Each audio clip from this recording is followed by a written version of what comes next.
In this video, I am going to talk about how can you change your WhatsApp group name. So without any further ado, let's dive right into this exciting video. Now, in order to do this, you just simply have to open your WhatsApp application. And after going into the WhatsApp application, just simply tap into any of the group where you would like to change the group name. I'm selecting this friends group 2, which is the first group in mine, and after that tap into this I button. Then it will lead you to the group profile where you can see the group description and members and many more informations. Then after coming into this section, you will get to see these three dots into the top right corner. Tap into that, then you will get this option of change group name. Tap into change group name, then you can easily erase the older name and enter the new name.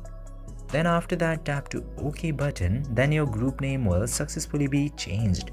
This way you can very easily change your group name in WhatsApp. I hope this video was informative for you. If yes, don't forget to like, share and subscribe to the channel to never miss another update. Thank you for watching this video.